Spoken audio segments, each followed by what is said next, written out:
வணக்கம், நான் Jayachitra. Welcome to J home channel.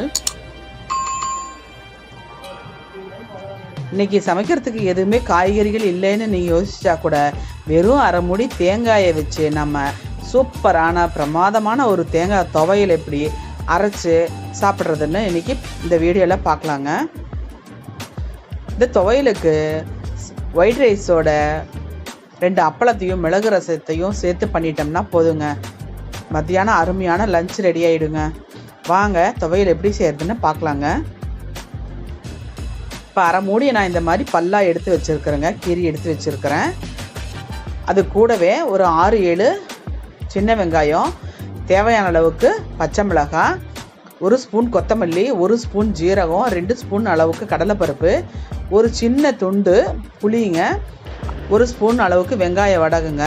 இது எல்லாத்தையும் நம்ம ரெடியாக எடுத்து வச்சிடலாங்க. இப்போ ஒரு கடாயில் 2 ஸ்பூன் அளவுக்கு எண்ணெய் விட்டுக்கலாம். எண்ணெய் நல்லா காஞ்ச உடனே ஃபஸ்ட்டு கடலைப்பருப்பை போட்டு நல்லா வறுத்துக்கலாம். செவக்க வறுத்த உடனே அடுத்த பொருட்களையெல்லாம் போட்டுக்கலாங்க. பாருங்கள், நல்லா ரோஸ்ட் ஆகிட்டு இருக்கு கடலைப்பருப்பு.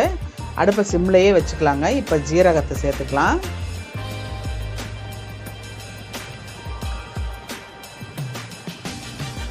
ஜீரகமும் நல்லா செவந்து வாசனை வர்ற அளவுக்கு வறுத்துக்கலாங்க. இப்போது மீதி இருக்கிற பொருட்களை எல்லாத்தையும் ஒவ்வொன்றா சேர்த்துக்கலாம். வெங்காய வடகம், கொத்தமல்லி, பச்சை மிளகாய், வெங்காயம், புளி எல்லாத்தையுமே சேர்த்து விட்டுறலாம்.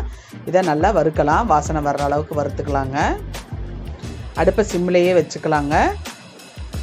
ஹை ஃப்ளேமில் வச்சுருந்தீங்கன்னா பொருட்கள்லாம் தீஞ்சு போயிருங்க. அப்போ நல்லா துவையல் நல்லா அவ்வளோ டேஸ்ட்டாக இருக்காதுங்க, தீஞ்ச வாசனை அடிக்கும். வெங்காய வடகம் வந்துங்க டிபார்ட்மெண்ட்லலாம் கிடைக்குங்க. வெங்காய வடகம் எப்படி ஓடுறதுன்னு வீடியோவை நான் போடுறேங்க. இப்போ இதை நல்லா வறுத்துக்கலாங்க. வறுத்துட்டு கடைசியாக தாங்க தேங்காயை சேர்க்கணும். பச்சை மிளகாய் வேண்டான்றவங்க வரமிளகாயும் கூட சேர்த்துக்கலாங்க, அதுவும் நல்லா டேஸ்ட்டாக தான் இருக்கும்.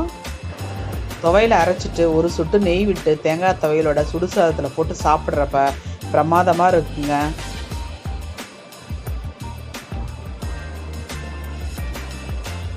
பாருங்கள், நல்லா வறுத்தாச்சு. இப்போ கடைசியாக தேங்காயையும் போட்டுக்கலாம்.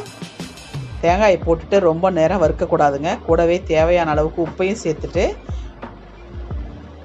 ஒரு 1 செகண்ட் அளவுக்கு வறுத்துட்டு அடுப்பை ஆஃப் பண்ணிடலாங்க.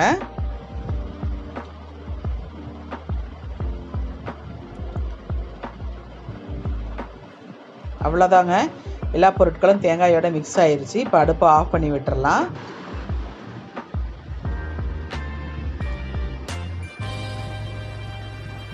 இப்போ இது ஆறின உடனே மிக்ஸி ஜாருக்கு மாற்றி அரைச்சி எடுத்துக்கலாங்க.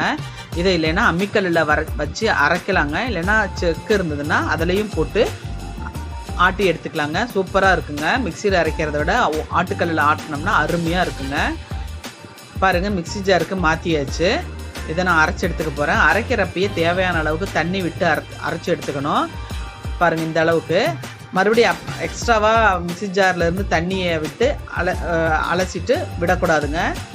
இந்த அளவுக்கு நம்ம கடைசியாக அரைக்கிறப்பே தண்ணி விட்டு பதமாக அரைச்சி எடுத்துக்கணுங்க. கொஞ்சம் குறகுறப்பாக இருந்தால் நல்லாயிருக்கும். பாருங்கள், சுடுசாதத்தில் போட்டு நெய் விட்டு சாப்பிட்டா பிரமாதமாக இருக்கும். இதை நீங்களும் உங்கள் வீட்டில் ட்ரை பண்ணி பாருங்கள்.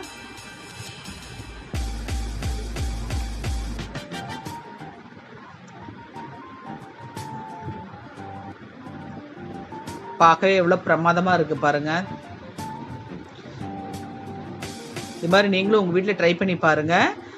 இந்த வீடியோ உங்களுக்கு பிடிச்சிருந்தா லைக் பண்ணுங்கள், ஷேர் பண்ணுங்கள், கமெண்ட் பண்ணுங்கள். ஜே ஹோம் சேனலுக்கு சப்ஸ்கிரைப் பண்ணுங்கள். பக்கத்தில் இருக்கிற பெல் ஐக்கானை மறக்காமல் கிளிக் பண்ணுங்கள். வாழ்க வளமுடன்.